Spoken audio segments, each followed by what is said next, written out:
练过剑的都知道，万剑归宗是最让剑修崩溃的招式。只要有高手用过这个绝招，就会将方圆百里的飞剑全部召唤走。然而一柄普通飞剑的价值，就能让底层剑修背上巨债。因此每次万剑归宗在江湖上出现，都会让无数剑修破产。我刚刚掏空积蓄买了一把下品飞剑，还没来得及装逼就被召走，我整个人呆在了那里。飞剑，我的飞剑！我的剑不是第一把，也不是最后一把。很快有村民发现了异常，仙剑，好多的仙剑！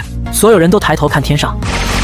飞剑的声音不绝于耳，我眼尖在其中看到了刚才掌柜的给我开价的几道熟悉身影：100万、130万、55万、30万，最便宜的30万中品灵石的那一把飞得最快，所有人都看不起你，可偏偏你最争气。清冷浩荡的声音在远方的天空空洞回荡：万剑归宗！我这才意识到发生了什么。天杀的剑修，出门不带剑，也好意思用万剑归宗？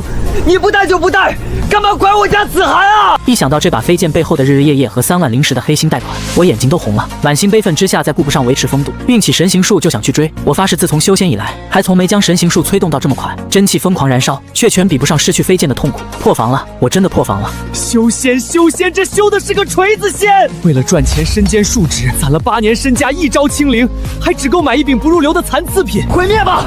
这破仙我是一点都不想再修了，追上去打得过就打，打不过就重开。反正没了飞剑，回头去天元魔训也大抵是一死，倒不如跟这剑仙拼个玉石俱焚。只是那声音听着近，追起来远。我追了许久，才陆续看到一些影子。碎了，全碎了。我小心地走在满地碎剑中，生怕扎穿脚心。100万、130万、55万、30万，那几道身影又出现了，其中就属最便宜的那把碎得最均匀。我掐起剑诀，试图唤起羁绊。子涵，谁看见我家子涵了？一片碎片声中，一柄黝黑长剑颤颤悠悠从地上飘起，响应召唤。此时一步一掉血，飞到我手中的时候，终于绷不住原地碎成了8段。剑身上的灵光彻底隐去，神魂中最后的沉寂宣告了死刑。悬着的心终于死，我双眼赤红的举目望去，是要找到罪魁祸首。在飞剑最密集的中心，我看到了一个白衣飘飘的身影，对方脸上带着面白纱，闭着眼睛，双手枕在脑后，安详地躺在地上，像是在等待杨过宠幸的小龙女。可惜我不是真治饼，眼下我只想讨个公道。该死的剑修，死了最好，没死的话，我送你再死一遍。我手里拎起一把地上随便捡的残剑，架在他脖子上时，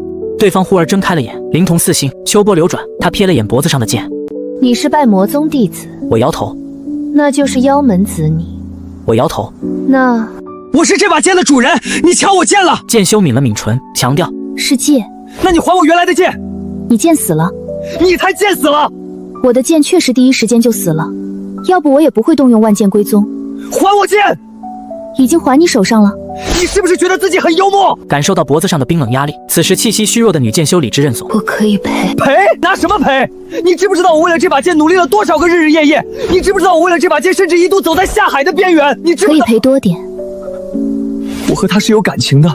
你想要赔多少？100亿上品灵石。我脱口而出，我知道这很可能是自己修仙生涯中离飞黄腾达最近的一次。经常看穷逼作者写的副歌，像拿着金锄头下地的皇帝，这错我绝不能犯。万剑归宗唯有上9届的天才才会，他一定很有钱。女子好看的眼里透着茫然，你知道自己在说什么吗？数字确实有点大，我退而求其次，10亿不能再少了，杀了我就现在。如同天鹅似的优美脖梗主动往破铁片上送了送，女剑修闭着眼，一脸大无畏的赴死模样。我下意识收了收力，那你说能赔多少？100万上品灵石。对方又睁开眼，严肃看着我，不能再多了。我霎时将破铁片分离扔向远处，成交。说罢伸出手去，钱呢？砍少了。春雪痛苦地闭上双眼，摆烂道：在我储物戒指里。我低下身打算去翻，却被提前堵住。我不希望我的戒指别人捡到就能用，没我的真气打不开的。我蹙眉，那你的真气呢？春雪一动不动，不是瞎子应该都能看出来。我现在连动都动不了，所以你先带我走吧。他有点怕更多的债主找上门。我老实不客气的一把捞起女剑修背在背上，受害的肯定不止我一个，但现在他是我的，谁都不许碰。你就打算这么跑？女剑修在背上好奇地问，会不会有点原始？不然呢？起码用点法术，比如御剑飞行。我冷笑，御剑飞行也行。女剑修点了点头。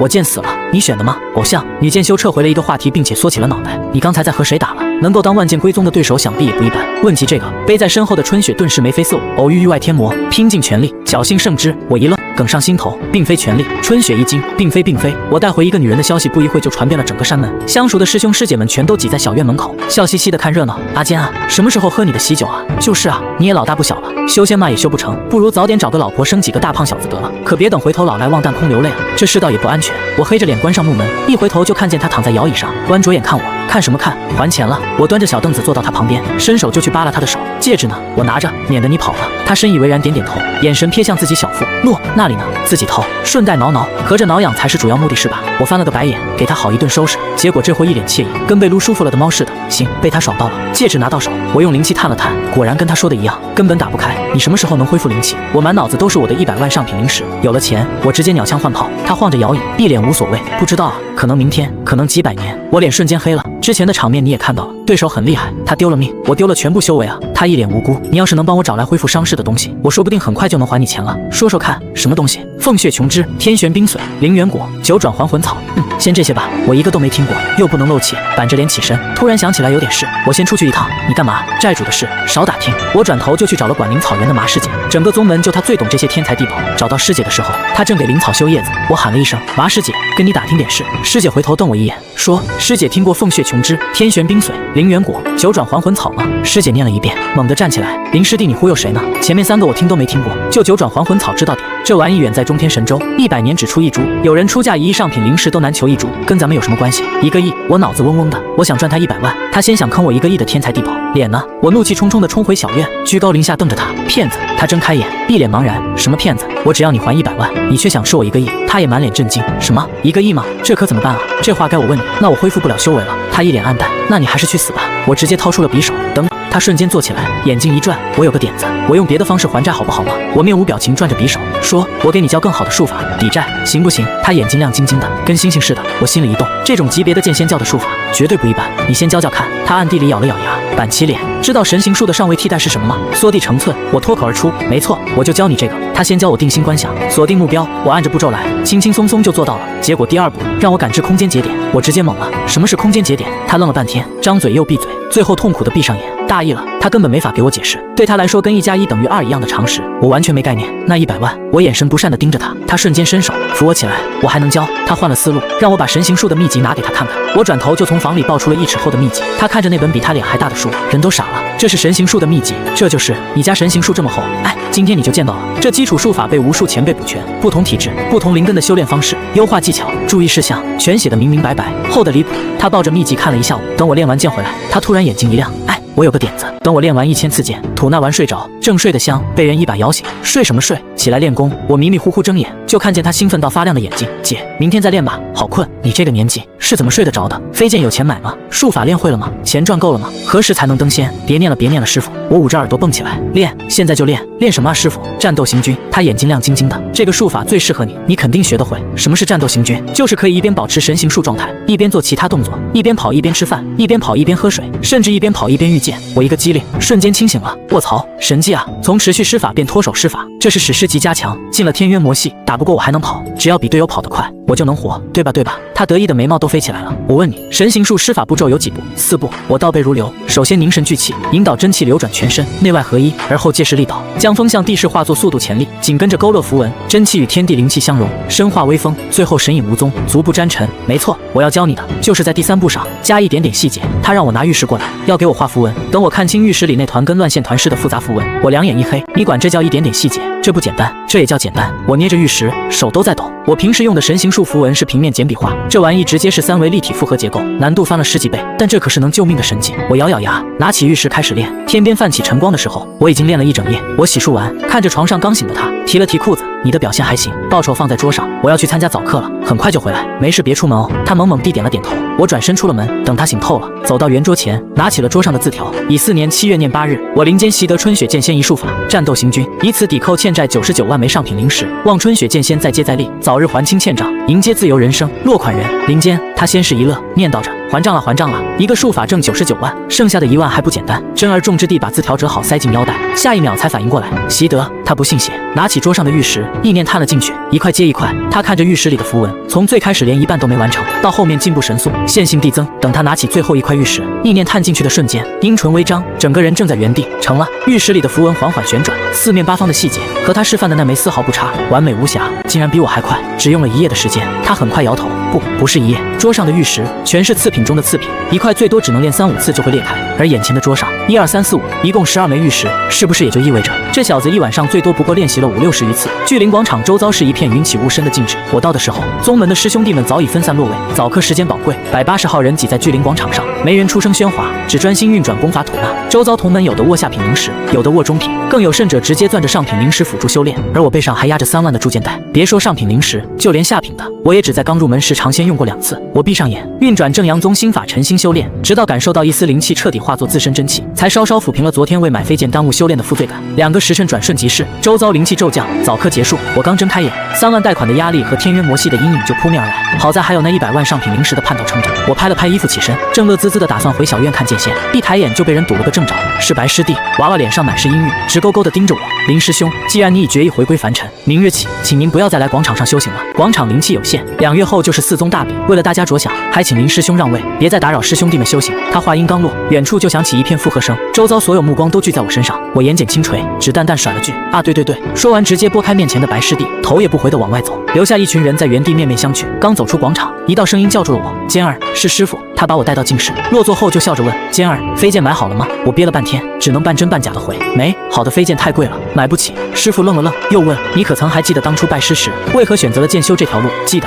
那时你只道御剑乘风去，除魔天地间。正是因为你的这份心气，我才把你带了回来。现在我再问你，此志可改？我语气一顿，字字清晰。未曾。师傅抚须长笑，可下一秒话锋就沉了下来。可是尖儿啊，你可曾想过，自己可能并没有太多这方面的天赋？我扯了扯嘴角，师傅你可以不用这么委婉，那我就直说了。师傅长叹一口气，尖儿，换个方向吧，像你那些师兄们一样，学门手艺，给宗门做点贡献，也给自己找条出路。他细数着师兄们的风光，劝我选单气直镇里的一条路走。见我沉默不语，又抛出了另一个法子，再或者合欢宗的红霞仙子看上你了，只要你点头，立马就能做他的双修道侣。到时候要什么飞剑功法没有？我脑门瞬间冒出问号。红霞仙子好像比弟子大了300余岁。师傅急了，女大3，抱金砖，女大300，诵金丹，年龄对修仙者算什么？可师傅你确定不是让我去当人家的炉底？你有那个资质？师傅斜瞥我一眼，用你当炉底，人家还怕修为退回金丹吗？弟子实在志不在此，那就在丹气直镇里面选一个。师傅眉头一皱，直接撂了底。如果你还要坚持修剑，那为师只能送你去镇守天渊魔系了。天渊魔系九死一生。我咬着唇齿，低声妥协，弟子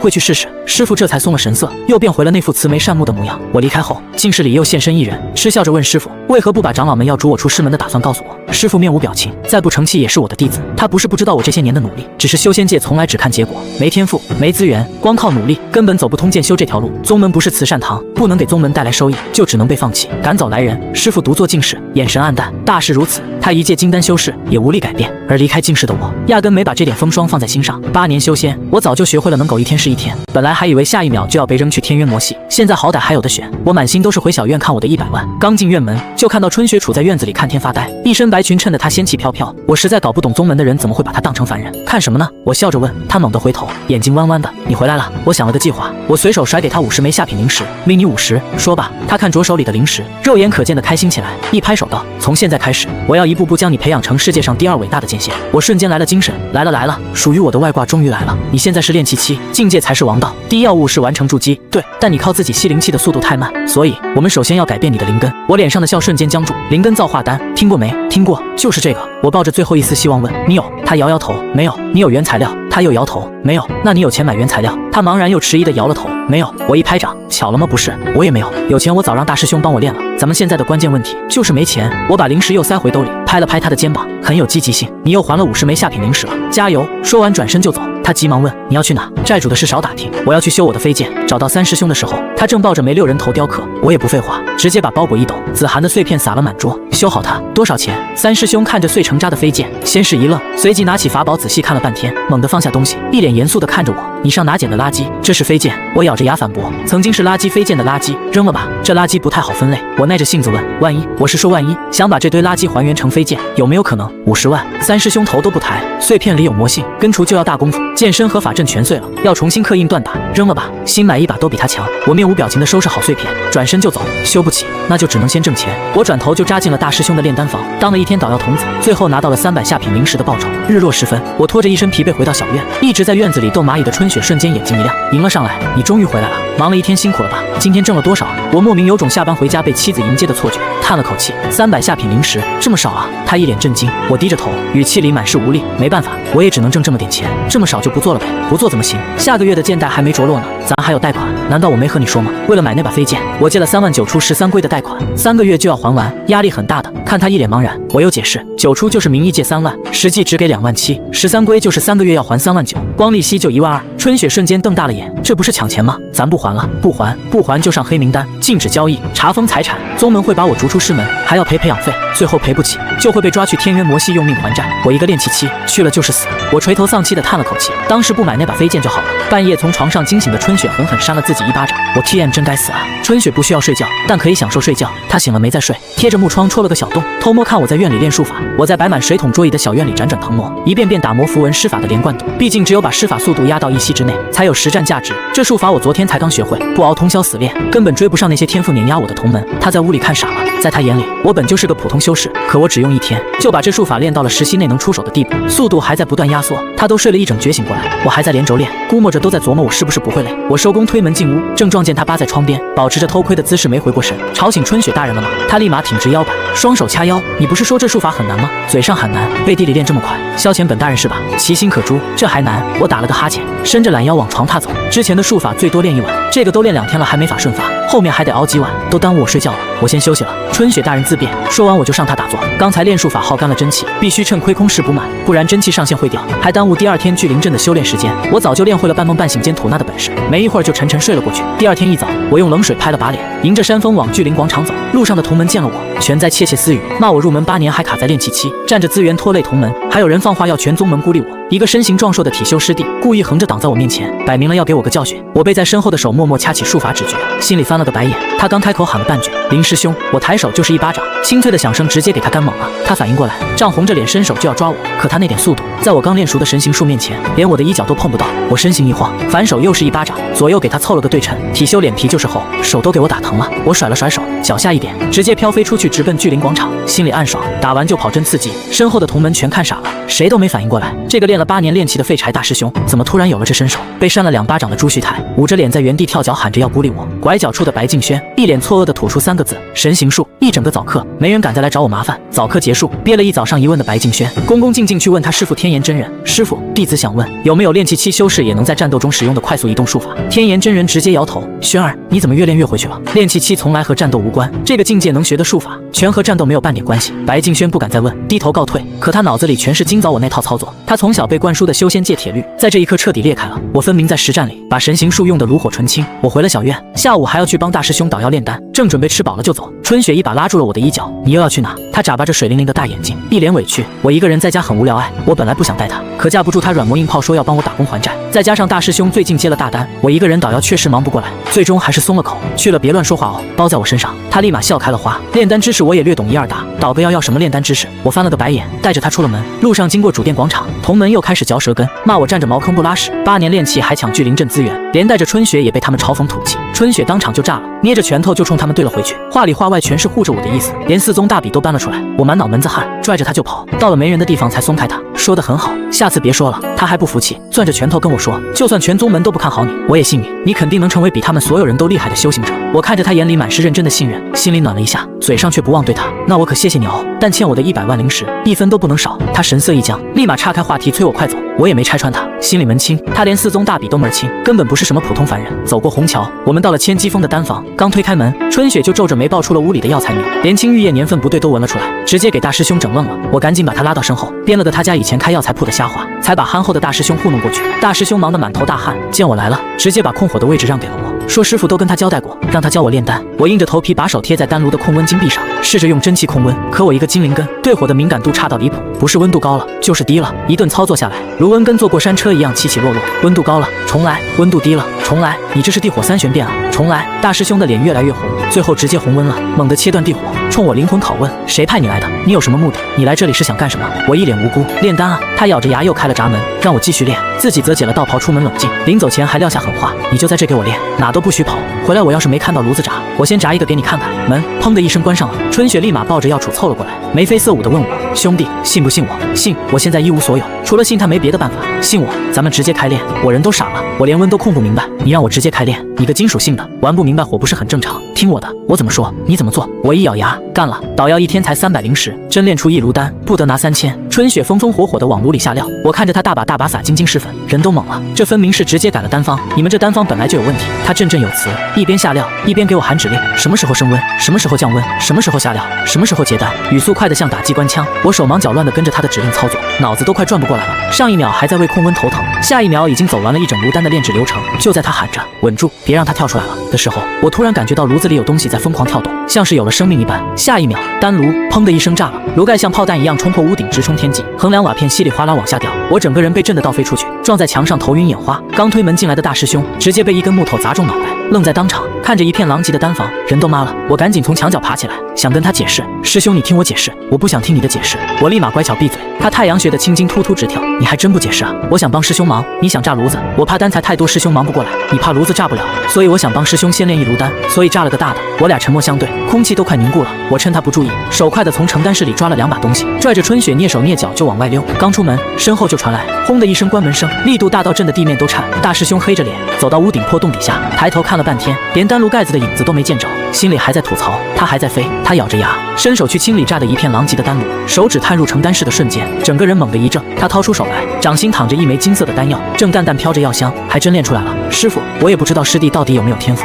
真阳师傅眉头一挑，显然对这模棱两可的话满是疑惑。他练成了。大师兄苦着张脸，但炉子炸了。师傅陷入沉默，大师兄又赶紧补了句，盖子飞了很远，我到现在还没找着。良久，师傅才开口问，炼了几颗？1颗。大师兄瓮声瓮气的回，说我知道分寸，没敢多下料，还把那颗丹混进了给纯阳剑宗的货里。师傅拍了拍他的肩膀，叮嘱纯阳剑宗是龙香州大宗，绝不能得罪，先赶工要紧，至于我的事，只能看二师妹和4师弟的态度。而此时的我正走在回小院的路上，一想到炸了师兄的丹炉，满心都是愧疚。走着走着，胸口咯得慌，我随手一掏，摸出了2颗圆滚滚的丹药，正是炸炉那会儿我手快从成丹室里顺出来的成品。看着掌心里金灿灿的5行金灵丹，我瞬间激动坏了。妈耶，我居然真的会炼丹了！我当即决定回丹房给师兄送1颗，好歹挽回点印象分，不然他把炸炉的事捅出去，我怕是要被直接扔去天渊魔系。哎，等等！春雪一把拉住我，咱们辛辛苦苦练出来的，你还要还回去？以后不想挣钱了？我瞥了他一眼，还是让他在原地等我，掐着神行术一溜烟跑回了丹房。结果不到片刻，我就哭丧着脸回来了。怎么啦？怎么啦？春雪一脸看好戏的模样。师兄不见我了。我垮着个脸，丹房门口老远就竖了个大牌子，明晃晃写着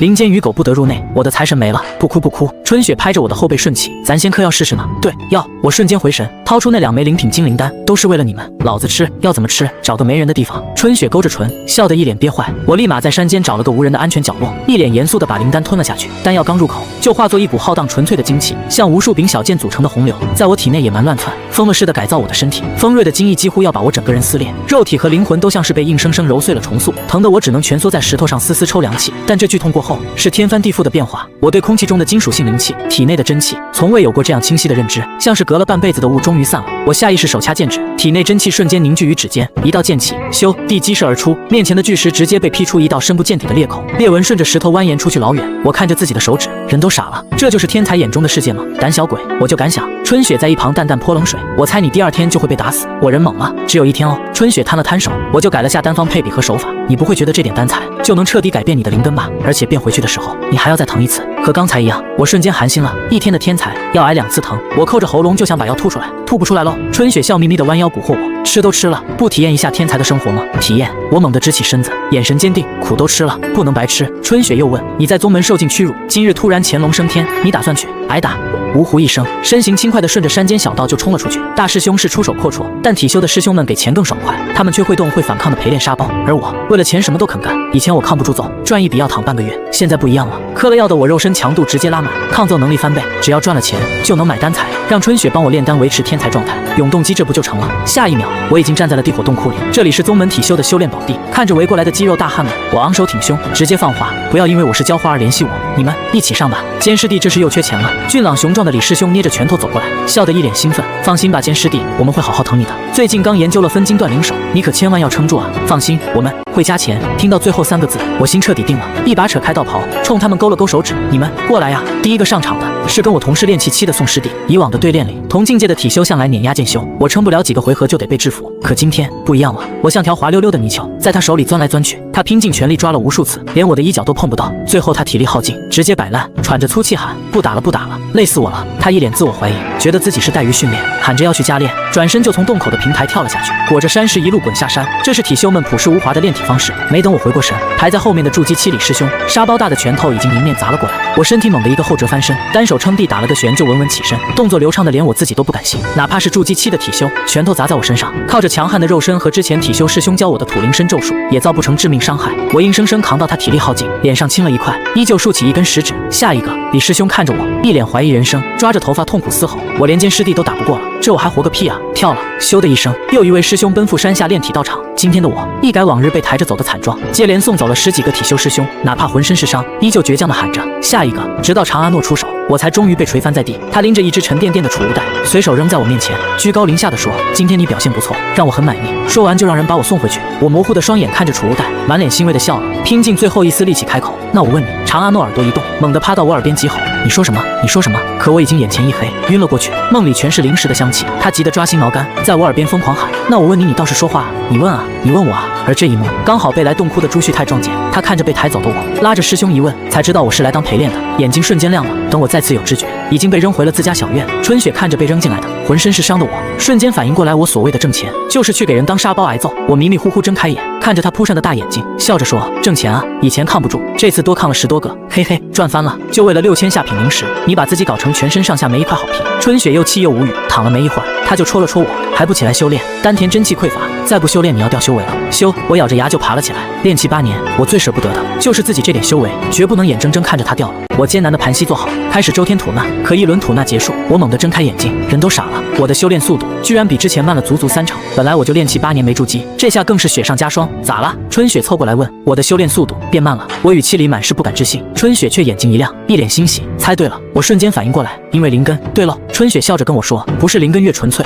修炼速度就越快。我的金灵根是阳庚金，霸道刚烈，坚硬排外。灵根越纯粹，练气速度反而越慢。但胜在同阶无敌，越级单杀都不是问题。可极致的单灵根不都是天才吗？我人都懵了，这跟我学了8年的知识完全相悖。有没有可能，天才都不会像你这么穷？春雪一句话给我干破防了。真正的天才，入门就有全宗门的资源砸下来，灵石丹药管够，修炼速度慢算什么？可我不行，我没钱没资源，这天赋还只有1天体验卡。我正崩溃着，突然反应过来，春雪这表情分明是早有准备。灵根造化丹，我瞬间冷静下来。你之前说的灵根造化丹，不是5行精灵丹，对不对？答对。春雪打了个响指，一脸畅快。我准备的造化丹，起码能让你的修行速度翻10倍，才不是你大师兄练的那些水货。翻10倍，我眼睛都瞪圆了，呼吸都急促起来。1天顶10天，1年顶10年，这直接起飞了。我说让你筑基，就是让你筑基。我现在把丹方写给你，你按我说的准备材料，咱们择日筑基。剑仙牛逼，可我接过丹方，刚燃起来的热血瞬间又被浇灭了。1枚丹药的材料就要500下品灵石，我今天挨揍赚的6000灵石，也就够买12枚的量，只够我用12天。12天能干什么？修仙是水磨功夫，没钱修个屁的仙！春雪直接开摆，转过身子，不关我事。我坐在原地，眼神瞬间发狠，大不了等伤好了再去找那些体修报金币。我手上还有1枚金灵丹，靠着这效力，绝对能狠狠赚一波。我现在已经是练气后期，距离筑基就差临门一脚，等筑基了，赚钱的机会只会更多。打定主意，我直接盘膝坐下，再次打坐入定。没背景没钱，我唯一能付出的只有努力，争分夺秒。时间在打坐中悄然流逝，终于将空荡荡的丹田再次填满真气的我缓缓睁开双眼，入目所及就是一张俏丽的预言。你刚才说的体修秘术是什么？这个土灵身。我运气之下，体表一层淡淡的筋膜浮现，金光浮现的瞬间，我龇牙咧嘴，忍着全身密密麻麻的刺痛，心里暗骂：还是他娘的痛啊！春雪一眼就看穿了门道，这是土属性用的秘术。对啊，似乎还能用来炼体，他们体修是这么用的。我跟他解释，体修靠这招越打越强，可我用金属性真气驱动土灵身，不仅纯挨揍，自己的真气还会反过来戳自己，主打一个背负受敌，这样不对。春雪眼神一凝，咱们换个思路，与其内耗自己，不如外耗别人。他瞬间就推演好了新的行气路线，噔跑回屋拿了块玉石出来，让我照着练。我接过玉石一看，新路线不仅复杂了1倍不止，还加了条体外循环，光是看着都觉得疼。练了，春雪戳了戳我，看不出来的，疼哎！我猛地一缩，我还是个伤者，你能不能有点同情心啊？反正我不说你也要练，在这犹豫什么呢？相处这几天，他早把我摸透了。我从来都是在咬牙忍一忍和拼命练一练之间，选咬着牙拼命。想修仙，先发疯，不顾一切向前冲，拼一次，先3代，拼命才能不失败。闭嘴，吵死了！我捏着玉石把路线记牢，体内真气一动，在浑身刺痛里冲他翻了个白眼，又咬牙喊了句再来。一次又一次的行气，我体表的小金人从一闪一闪，逐渐变得稳定。终于在一次完整的循环后，璀璨的金光在我体表成型。我第一次没感觉到真气激发的刺痛，抬手看着手背上那层吞吐着锋芒的金光薄膜，人都傻了。你打我一下！春雪翻了个白眼，我才不打！你这时候跟个贱人似的，谁打谁倒霉，不打就不打。我自己也能感知到这些金灵身的厉害，锋芒不再对着自己，反而成了实打实的反伤甲，打我等于打自己，就连维持的真气消耗都大幅缩减，续航直接拉满。唯一的缺点就是启动要数息时间，但这是我的问题，不是他的。得了新招式，我当场就把他加进了每日修炼套餐，开始了痛并快乐着的千次剑术练习。清晨的巨灵广场一如既往，所有人都抓紧时间吐纳修炼，只有我顶着修炼速度30的 debuff 生无可恋。谁让金灵丹的天才 buff 还没过去？我第一次这么痛恨自己是个极致灵根的天才。直到钟鸣响起，灵气渐淡，大家才不舍得睁开眼。刚走出禁止，就被拦在我面前的朱旭泰吸引了目光。林师兄，我抬眼瞥他，心里纳闷，这家伙不是说要带头孤立我吗？怎么才2天就绷不住了？林师兄，我要和你切磋，没空。我绕开他就想走，有这功夫打灵宫赚灵石不香吗？我可以出钱。我脚步一顿，瞬间回头，目光火热，出多少？1000下品灵石。朱旭泰咬着牙报了价，笃定我拒绝不了。果然，我一口应下，没问题，去哪打？就在这。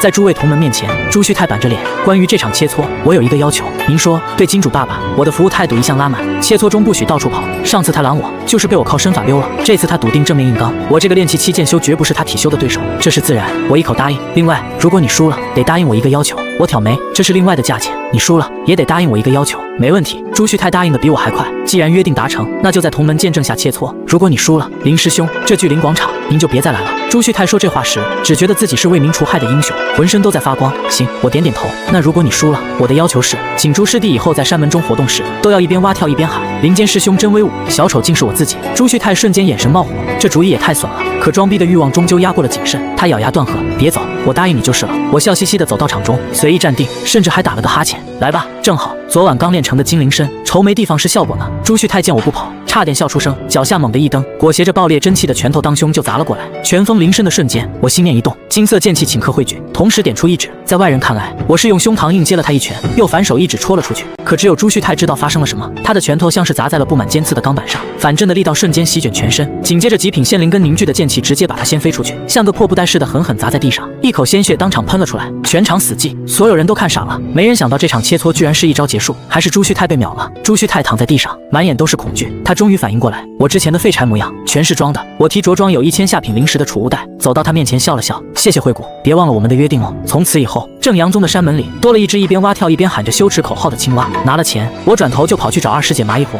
想问问单方上的材料能不能给个内部员工价。师姐，二师姐，别叫！高高的灵草丛里跳出来个脑袋，嗓门尖锐的喊：没看到老娘正在忙吗？你小子这2天死哪去了？今天这不就来了吗？我笑嘻嘻的凑上去，先带着春雪爬上山里的梯田，帮师姐打理灵田。春雪看着漫山遍野的梯田，惊的嚯了一声，这么多啊！整个宗门吃的都在这儿。我挥了挥手，一边给灵田补水施肥、查杀虫害，一边跟他解释，这整片田都是师姐一个人包下来的。以前她胆子小，说话声音也小，总被人欺负，索性一个人扛下了所有，既没人欺负，还能拿宗门补贴。春雪眼睛瞬间亮了，八卦兮兮的问：所以你和你师姐其实……对，我一脸肯定，我是她的外包工。春雪的热情瞬间褪去，满脸无语。干到日头西斜，我的真气快要枯竭时，熟悉的撕裂感猛地席卷全身。金灵丹的药效到了，绝顶的仙品金灵根从体内抽离，体质再次被强行改写，本就带伤的我疼得浑身痉挛，像只煮熟的虾米似的躺在地上，死死咬着牙不吭一声。春雪站在一旁，眼神里满是怜惜，却又无能为力。她看着我这副模样，心里忽然懂了，下九界的修士从不是什么原始野蛮的存在，他们像野草一样狡黠又坚韧，拼了命的在这片土地上扎根生长。他喜欢这种原始的生命力。等我缓过来，咬牙把剩下的灵田打理完，师姐不知什么时候溜达了过来，随手扔了个储物袋给我，这是这个月的灵田补贴，5000灵石都给你了。我一脸惊讶，怎么全给我了？以前不是一人一半吗？我说给你就给你了，哪来那么多废话？爱要不要？不要我拿去喂狗，喂我喂我。我赶紧把袋子藏好，又踌躇着开口：师姐，我就是想问问能不能在你这里买些丹材。丹材？师姐眼睛一亮，小尖子长本事了，说要什么要多少。我报上了单方上的材料用量，可这点小生意，师姐根本看不上，当场就炸了毛。我赶紧祭出对师姐的独门杀招，仰着小脸，眼里闪着星星喊：师姐！师姐瞬间没了脾气，无奈地点了点我的眉心，扔给我一本厚厚的秘籍。行行行，谁让你小子生得好看，拿着自己种，种子田地我帮你准备，先回去好好研究怎么种吧。我低头一看，封面上写着百草种植与护理大全。回到小院，我挑灯夜读，很快就把3种丹材的种植流程摸透了。唯一的问题是，灵植的产出率全看种植者的真气细致控制力。我看向春雪，把写好的抵债纸条推了过去。关于真气的细致控制力，你有什么头绪吗？你的金灵参很好用，这是你的报酬。春雪眼神大亮，一把抓过纸条，上面写着用金灵参抵扣9000上品灵石的欠债。她瞬间就乐开了花，脑子里已经开始琢磨我还完债后跪地求饶的100种姿势。头绪有头绪。她回过神，立马拍着胸脯说：我这里有一门专门锻炼真气的法门，叫细流凝丝镜，你有空可以练练。从这之后，我的日子过得无比充实。早上在巨灵广场吐纳，下午去二师姐的种植园打理灵田，晚上就练剑，练控气法门。连春雪都看不下去我这拼命的架势，可我自己却乐在其中。直到这一天，一道律令突然在整个正阳宗上空炸响，无数门人踏出门外，仰头望天，天上一行金色大字，伴着通天彻地的传音响彻群山。正一圣地有令，正阳、平顶、仙一、凌云四宗所属天渊魔系突生巨变，令正阳、仙一两宗即刻派遣精锐换防，不得有误。如若魔系失守，四宗满门净土。我正在灵田里照料即将成熟的丹彩，猛地抬头看向天空，眼神微微出神。入宗8年，我听过无数次圣地令剑的传说，这还是第一次亲眼见到天渊魔系，那是正阳宗弟子必须闯过的考验，只有从那里活着回来，才算得上真正的剑修。宗门大殿里早已乱作一团，长老们得知平顶宗损失惨重，魔系里的魔物尽数暴走，又听闻炎域魔主陨落，才引发了这场天渊动荡。一个个都面露惧色，没人敢接下镇守的重任。最终，我的师父真阳真人主动站了出来，要亲自带队前往天渊魔系。临走前，师父找到二师姐，问起了我的近况，得知我在学众灵职，他放心地叹了口气，嘱咐师姐好好教我，等他回来还要喝我的出师酒。我和春雪并肩站在山巅，看着载满宗门修士的飞船从头顶缓缓飘过，最终化作天际的一道云烟。他们出发了，我语气里满是唏嘘，看起来你好像挺惋惜。其实我也想去，我轻声说，除魔卫道本就是我当初拜入仙门的初心，可我现在还没做好准备。我回转过头，不再看远去的飞船，眼神重新变得坚定。该收菜了，我种下的3种丹彩，终于到了收获的日子。二师姐特意腾出空来，站在田边看着，开口考我，那我问你，灵植一共有几种基础的采摘方式？4种。我脱口而出，灵、玉、木、铁。师姐满意地点了点头。我有条不紊地开始采摘，这些日子练的细流凝丝劲，派上了大用场。哪怕是最娇气的星辰瓣，我也用灵气完美采摘下来，妥善收进了玉器里，最终得产3年份灵元草30两，5年份青云草23两，新鲜的20年份星辰瓣15两，一颗灵石梅花，我就拿到了比倾尽身家采购还要多得多的丹彩。师姐看着我，眼眶微微泛红，笑着说了句不错。师姐你怎么哭了？为你高兴的还是师姐最好，回头做出来好东西也给师姐尝尝。我抱着丹彩，拉着春雪就往外跑，东西到手，不抓紧炼丹冲进天才行列，还等什么？师姐追出来喊，你去哪啊？炼丹。我头也不回的摆了摆手。师姐看着我风风火火的背影，哭笑不得的擦了擦眼角，还真学会了点东西。大师兄的炉子炸得不亏，跑在路上，我心里泛起了嘀咕，扭头问春雪，还要去祸害大师兄的炉子吗？这次会炸吗？可喊了好几声，从圣地令箭响起后就一直发呆的春雪，才猛地回过神来，萌萌地眨了眨眼，在和我说话。这里还有别人吗？他点了点头，不知道。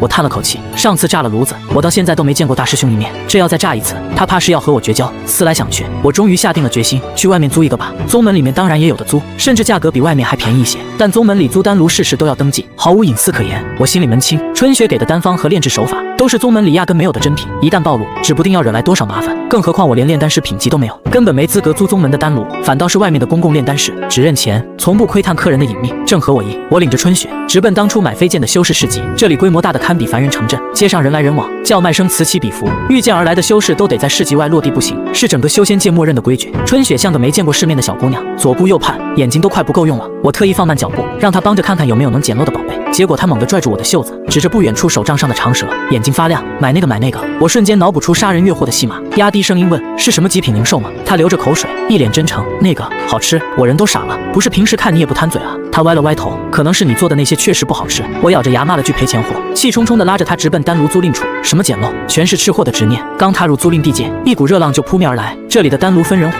地火、天火3个等级，对应大中小3个型号。我们刚到，就撞见个中年炼丹师被小厮的话术绕到崩溃，扇着自己嘴巴子被徒弟拉走了。春雪咽了口口水，硬着头皮走上前，指着中间那尊丹炉，我要这个。小厮满脸微笑，请具体说出您的需求，我就要它。它是什么？是这尊大号聚九龙千八荒焚尽万物天下第一地火真龙鼎吗？春雪咬着牙，鼓足勇气喊出了全名。结果小厮转头就对着里面喊，中号丹炉待客2位。我和春雪当场石化，看着小厮脸上得逞的笑意，只觉得被狠狠套路了一把。引路的人带着我们往丹室走，我随口问了句今天怎么这么多人，他笑着解释说这2日正好是天火丹方的炼丹大会，优胜者不仅能拿10万上品灵石的奖金，还能在修士圈扬名，说不定就能撞上大机缘。听到10万上品灵石，我和春雪的眼睛瞬间红了，异口同声地问多少钱？10万上品灵石。引路者又笑着重复了一遍。我和春雪对视一眼，都从对方眼里看到了2个字，薄了。引路的人很有眼力见，见我们面露犹豫，也不多劝，把我们带进丹室，简单介绍了使用方法，留下了大会的考核丹方，就转身离开了。我和春雪先把丹方翻来覆去看了个遍，考核用的是灵性通明神丹，3品丹药，能小幅提升服用者的神念速度，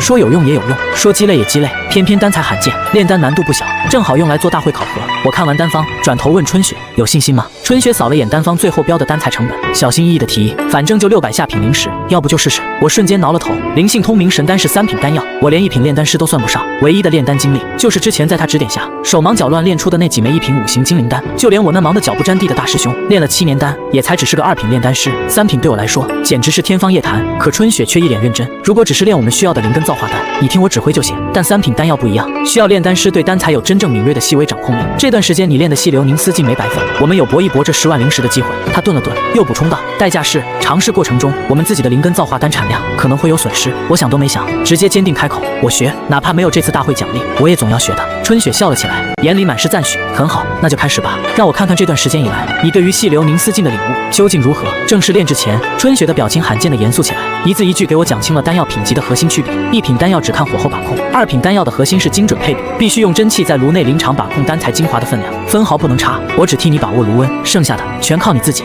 没问题，我静心凝神，做好了全部准备。丹材入炉，春雪的指令平稳又快速的响起，我跟着她的指引，用锋利如刀的真气一点点剔出丹材精华里多余的部分，死死记住那种用真气精准称量的感觉。第一次炉温失控，丹材烤废了；第二次一心二用，星辰精华直接变质；第3次、第4次，一次又一次的失败，我却越来越冷静，眼神也越来越亮。我很清楚，每浪费1份丹材，就意味着少1颗灵根造化丹，少10几天的修炼时间。天渊魔系巨变，圣地令箭下达，宗门上下人心惶惶，这些压力没有让我乱了方寸，反而让我对真气的把控越来越稳。第5次炼制，站在观察口的春雪猛地脸色一喜，成了！一股清冽的药香瞬间弥漫开来。我看着炉子里那枚小指甲盖大小、泛着淡淡水清光的灵根造化丹，心脏狂跳，1颗、2颗、3颗，等到所有丹材耗尽，我一共炼出了31枚灵丹，只失败了6次。到了后面，就连炉温我都能自己稳稳把控，再也不需要他的半点指点。我全身一软，瘫坐在地上，看着摆成一排的玉瓶，喃喃道：“这些都是我自己炼出来的，恭喜！”春雪站在一旁，语气里满是诚挚的祝贺。我抬头问他：“我这样算是2品炼丹师了吗？掌握的丹方数量还不够，但毋庸置疑，你已经有了这个能力。大师兄从学徒到2品炼丹师用了7年，而我从一窍不通到拥有2品炼丹师的实力，只用了38次炼制。”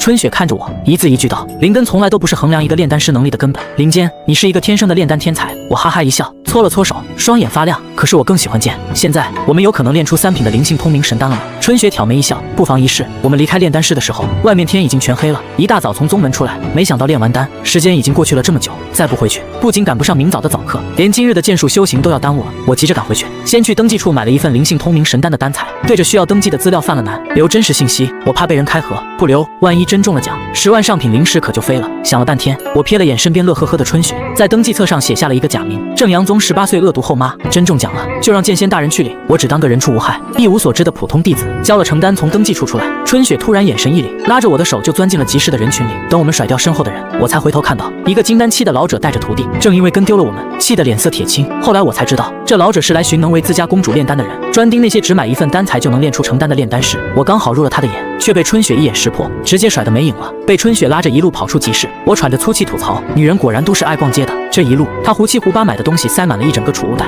我好不容易攒下的零食又花出去了大半。我擦了擦汗，蹲下身子，弯下腰，上来吧。没有修为的春雪根本跟不上开启神行术的我，丹药已经到手，我已经急不可耐，要回去体验那10倍速修炼的滋味了。回到小院，我立刻服下了1枚灵根造化丹，不同于上次5行精灵丹那种触及灵魂的撕裂剧痛，这一次只觉得有什么东西在体内缓缓搅动，全身上下的每一个毛孔都舒畅的舒展开来，自由的呼吸着天地间的灵气。改造完成的瞬间，天地间的灵气像是见了光的飞虫，丝丝缕缕的向着我的身体汇聚而来。哪怕我不主动修炼，灵气也会自主钻入体内，缓缓化作自身的真气。而当我运起功法主动吐纳，整个人瞬间成了风暴的中心，狂暴又温和的灵气化作龙卷，对准我这个源头汹涌灌入。以往修炼，我的真气是一点一点往上涨，而现在直接是30、40地跳，完成一整个大周天吐纳的我，兴奋地睁开双眼，丹田处鼓鼓掌掌，像是随时都要突破一般。春雪撅着嘴，满脸傲娇：本大人说送你一场造化，便是一场造化，区区10倍算什么？只可惜这片天地的灵气不足，不然说不定你今夜就能突破筑基。我也略显叹息，难怪所有人都挤破头想要洞天福地。修仙4要素，才履法地，才永远在第一位。眼下洞天福地强求不来，我只能屏气凝神，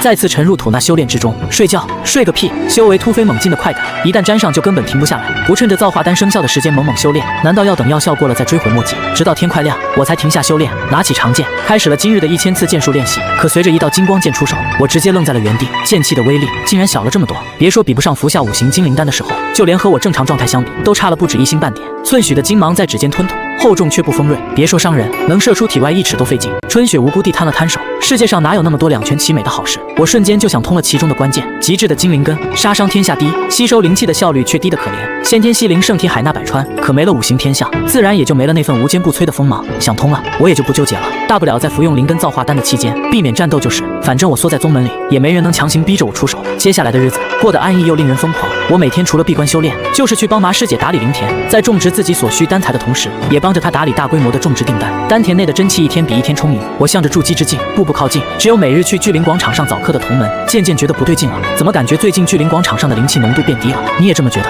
我也是，总觉得有人在和我们抢灵气。马上就要4宗大比了，我们难道就要以这种状态去迎战？要我说，那些影响同门修炼的蛀虫，就该早早清理出去。这些含沙射影的风言风语传到我这个正主耳朵里，连皮都破不了。我依旧乐乐呵呵地穿过人群，离开灵气已然消退的聚灵广场，回了自己的小院。5天时间转瞬即逝，这日我丹田内的真气彻底充盈，直冲天门，周身经脉尽数通畅。我缓缓从修炼状态中睁开双眼，眸中金光一闪，该筑基了。我一开始是打算找自己师傅的，可惜找了一圈没找着，问了师姐也没人知道师傅的下落。好在我身边还蹲着一位比我师傅猛得多的女剑仙春雪，我虚心向她求教筑基的事，她看着我，眼里带着笑，早该筑基了。前几日让你买的那几种东西可以拿出来了。我把之前在修士集市被她拉着买的一大袋东西一股脑倒出来，白虎齿、赤血草、青石片、玉石粉末，转眼堆成了一座小山。我随手翻捡着归类，随口问这些是干嘛用的？法阵。春雪笑着走上前，筑基需要大量灵气补充，得布置一个临时聚灵法阵，这些就是材料。我立马送上马屁，剑仙大人高瞻远瞩，你来还是我来？他捏着偌大的白虎齿，笑盈盈地问我也能来吗？我满脸惊喜，我来，授人以鱼不如授人以渔，有女剑仙在，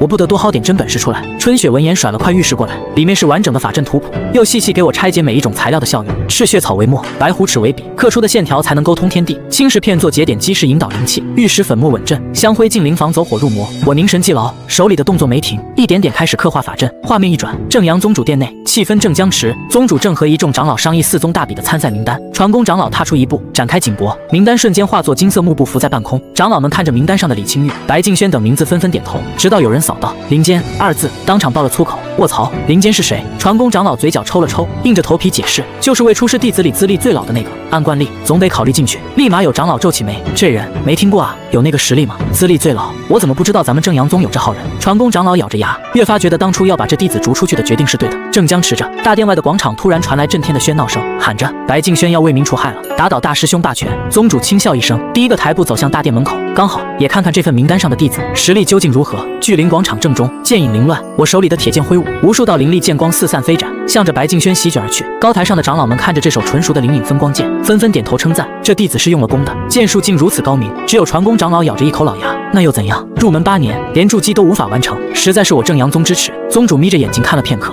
轻轻摇头，不至于吧。场中，白敬轩用飞剑挡下所有剑影，小脸严肃地看着我，师兄，你知道的，不入筑基，终归黄土。这些基础剑术练得再纯熟，面对更强的力量，终归是徒劳。话音落，他单手结印，3息过后，一道淡蓝色的真元护体光幕附在体表，我的剑影斩上去，只在光幕上留下淡淡的波纹。这是筑基期修士才能掌握的真元护体，我现在确实还没学，毕竟昨晚刚突破筑基，师傅又找不到人影。筑基后的术法，我一个都没处学去。可看着他足足3息的施法时间，我眼里满是笑意。这么长的时间，足够我杀你3次了，小弟弟。我身形一震，嘴角勾起一抹笑，很简单，我也筑基便是了。话音落，我不再掩饰气息，筑基一层的强横威压瞬间席卷全场，整个聚灵广场霎时死寂。大师兄也筑基了，什么时候的事？角落里的朱旭泰眼神狂热，喃喃自语，我就知道林师兄一直在隐藏修为，好恶毒的装逼之心。白敬轩看着我，眼神复杂，师兄果然也筑基了，可同样是筑基期，亦有差距。他持剑压身，冷喝一声，我这一世气贯长虹，师兄可接好了。话音落，他整个人身化剑光，飞剑在前，法身在后，化作天地间最锋利的利刃，直刺我胸膛而来。我提剑立在原地，任由他蓄力施为，直到剑刃临身的瞬间，我秒开金灵身，同时一剑刺出，道道剑影接连追向剑尖，每一道剑光追上，剑上真气便强1分。10几道剑光过后，普通的铁剑上延伸出数尺金色剑钢，双剑对撞的瞬间，我手里的反铁之剑瞬间崩成漫天碎片。高台上的传功长老立马喊人，快去救人，总不能死在山上。也有长老恨铁不成钢，都筑基了，还是只会基础剑术吗？可下一秒，变故陡生，白敬轩的气贯长虹撞在我的精灵身上，锋锐到极点的金行劲气瞬间反扑，他整个人被震得倒飞出去。我并指为剑，一道金光剑掠过，削掉了他头顶的道脊，满头青丝瞬间洒落，道袍破碎，露出了底下瘦弱的少女身形。全场再次炸开了锅。白师弟是女的，还叫什么白师弟？该叫白师妹了。白敬轩站在原地，发丝遮住脸，眼里水光隐隐，看着我道：“师兄，你果然还是当年那个一心想御剑除魔的师兄。”我挠了挠头，对方眼神里戏太多，我实在没看懂，转身就走，只留下满场看客大眼瞪小眼。后知后觉的反应过来，林间赢了宗门万年一遇的天灵跟天才白敬轩，之前骂我废物，占着茅坑不拉屎的同门，瞬间变了口风，纷纷夸我深藏不露，还有人喊着要我指点剑术。打赢了架，我心情正好，春雪搓着手凑上来，满眼期待。那我的报酬？对，我立马掏出早就准备好的字条，上面写着筑基成功抵扣900上品灵石，只差最后100就还清了。春雪嘻嘻一笑收了起来，心里早就打好了算盘，等还清最后100，就让我看看他春雪大人真正的实力。吃完午饭，我和春雪赶赴二师姐的灵田，第2次收获快到了。最近我去得很勤，而且这次没再白嫖师姐的东西，驱动灵田的灵石、买种子的钱全是我自己出的。小金库虽然又空了，但我一点都不心疼。比起买飞剑，现在提升自身硬实力才是王道。只是我依旧发愁，师傅到底跑哪去了？我都筑基了，连个新术法都没触学。走在宗门里，春雪好奇地四处打量，这些天宗门里怎么越来越热闹了？我左右看了看，路上全是从外面回来的出师师兄师姐，随口解释，4宗大比临近，在外历练的师兄师姐都提前回来了。话音刚落，迎面就压过来一片阴影，一个铁塔般的光头壮汉，古铜色肌肤，浑身虬结的肌肉，隔着几步都能感受到他身上逼人的气息。他盯着我，声如洪钟：“你就是姓林的小子？”我摸不清对方来意，礼貌问道：“师兄，这是？”他大手一伸，从身后提溜出小鸡崽子似的朱旭泰：“就是你欺负我师弟的。”朱旭泰连忙陪笑：“不是我要找大师兄麻烦的，是我师兄说想一睹大师兄的风采。”我眯了眯眼，还没等开口，对方就冷笑着道：“既然你这么喜欢约斗，那我们也约一场。你输了就和我师弟一样，天天蛙跳喊口号。”“好啊！”我一口应下。就这么着，我在广场上被一群师兄师姐围了起来，挑战者一波接一波，从最开始的武力挑衅到后来的人身攻击，我半点没在怕的。站在广场中央，我一个人舌战群儒，放倒一个就送去和朱旭泰一起蛙跳，肉体和精神双重打击，直接给他们整得明明白白，踩在刚放倒的对手背上。我指着四方喊：“还有人没有？没人！”我赶着去收菜了。围观的人瞬间群情激愤，骂我猖狂，可没一个真敢上来的。毕竟都是筑基期，但凡生了金丹，早就去宗门当客卿了，谁还在这看斗蛐蛐？既然都是筑基，我可一点不带怕的。就在这时，一道清亮的女声从人群外传来：“师弟！”一个穿着银白铁甲的女战神挤开人群走了进来，她比我还高出一个头，扎着散乱的马尾，身后背着一柄和人差不多高的铜色大刀，正是我师门的大师姐李清玉。当年她是以当届剑术第1的成绩从体修专业毕业的，常年在外历练，每年只回来1-2次，每次见我出手都格外大方。“真的是你啊！”李清玉看到我，脸上满是惊喜，我也笑着打招呼：“清玉师姐，什么时候回来的？”“回来2天了。”她目光扫过周遭，嘴角勾起一抹危险的笑：“怎么，师弟这里有麻烦？”“不麻烦，不麻烦。”我连忙摆手：“这么多免费陪练送上门，我正练手练得爽呢。”李清玉却直接拔出身后的大刀，哐的一声砸在地上，冷喝一声：“我师弟有麻烦，尽管和师姐说，我倒要看看谁吃了雄心豹子胆，敢动我师弟。”被他目光扫过的人瞬间缩了脖子，同届的师兄师姐更是直接溜了，谁都惹不起这个混世魔王。据说他现在距离金丹只有1步之遥，真惹毛了，打不过还跑不掉，纯属找罪受。李清玉冷哼一声收了刀，骂了句：“一群废物！”上来就猛地一拍我胸口：“师弟最近混得可以啊，能打的这些人不敢喘气。”“师姐别这样，师傅他老人家会生气的。”“生气？他当然生气，他要是高兴，我现在早就是你师娘了。”李清玉一甩头，又问：“对了，最近你看见你师傅没？”我一愣：“没啊。”“大师姐也没看见？”“没啊，我回来2-3天了，到处都找不着他。问你大师兄他们也不知道。你知道他去哪了不？”“不知道，我也正找他呢。”“那正好，咱们一起去找别人问问。我要去找二师姐种地呢。”“那正好，去找他问。”说着，他目光落在春雪身上，冲我坏笑着挑了挑眉：“小师弟思烦了。”我一脸正色：“一心求道，一心求道，并非求道。”走在路上，李清玉像是想起了什么，忽然压低声音，神神秘秘地问我：“小师弟啊，你一直在宗门里，有没有听说过宗门里有一个18岁的恶毒后妈？”我当场一愣，这个称呼简直耳熟到了骨子里，嘴里下意识就问：“咋了，大师姐？找他有什么事？听说是个炼丹师，想找他帮个忙来着。”炼丹，数日前的记忆瞬间涌上心头，那不是我参加天火丹方炼丹大会随手填的假名吗？难不成我真中了那10万上品灵石的大奖？我的心脏瞬间为那10万上品灵石疯狂跳动起来，我强行平复心绪，稳着声音问：“师姐从哪听到的消息？”“山下有一老一少逢人就在打听，说是这恶毒后妈是个炼丹师，水平很高。”听到这话，我当场怦然心动，都追到山下来了。看来炼丹大会的主办方是真实诚，我真中了那10万上品灵石的大奖。我在心里飞速过了一遍获奖感言，脚下已经蠢蠢欲动，面上却半点不露，转头问大师姐：“大师姐也要找炼丹师？”“是啊。”提起这事，她一脸愁容：“我在外面商会当护卫，前不久丢了屁丹药，商会让我们自己补，全买我没那么多钱，就想找个炼丹师帮忙练一练。对了，林师弟，你有没有认识的厉害炼丹师？”“大师兄呢？别提那个水货。”他烦躁的一摆手：“练到今天，连3品丹药都搞不定，也不知道那老东西教的徒弟怎么都这么差劲。”我嘴角抽了抽，隐隐感觉受到了侮辱，没再多说。我心里已经打定主意，先下山看看再说。跟着大师姐到了二师姐的灵田庄园，我火急火燎打理完自己种的灵芝，就告假拉着春雪往山下跑。一路飞奔，我仿佛已经看到10万奖金在向我招手。山门前，大师姐说的一老一少果然在，正围着守山弟子套近乎。态度卑微的不行。我平复了下气息，单手负背，迈着四方步慢悠悠往外走，心里疯狂默念：别露馅啊，老爷爷，财不露白。那老者看到我，眼睛瞬间亮了，跟守山弟子敷衍了2句，就快步追了上来。后妈请留步，后妈留步，后妈！周围瞬间投来异样的目光，我只想加速逃离。18岁恶毒后妈，老者急了，直接喊出了全名：在的，在的。我猛地一个急停，把他带到了山路转角的犄角旮旯，生怕奖金飞了，可算找着您了。老者一把拉住我的手，声泪俱下，我反手就伸了手，拿来吧。老者当场愣住，太急了吧，时间就是生命啊，老哥，做事讲究点效率。我心里还在琢磨颁奖仪式，只想赶紧把钱拿到手。太对了，兄弟，太对了。老者握着我的手更紧了，那就麻烦兄弟和我们走一遭了，再不去救命，公主就要完了。我俩同时愣住，不是，等等，救命，颁奖。我沉着脸，这里面是不是有什么误会？老者也懵了，小心打量着我。找炼丹师一般不都是为了救命吗？我转身就走，没空，我才练了38次丹，哪来的本事救什么魔气入体的公主？仙师，老者一把抱住我的大腿，哇哇大叫，我真的很需要您的帮助，求您了。我急得猛踹，却半点用都没有，这可是个金丹修士，钱我们能出钱。老者福临心智，突然大喊，我的挣扎瞬间放缓。多少钱？倾国之力。老者猛地咬牙，成交。我一把把他从地上扶起来，满脸关切的给他拍灰，没事吧，没事吧，有没有哪里摔到啊？老者顾不得狼狈，只想拉着我赶紧走。我一边问情况，一边给不远处的春雪递了个眼色。老者犹豫了半天，才咬牙说出公主是魔气入体，还让我起誓绝不外传。我当场发誓，放心，我嘴巴修仙界第一严。等他说完，我立马拉过春雪，小声嘀咕，这事靠谱吗？春雪捏着下巴，眼神狐疑的看向老者，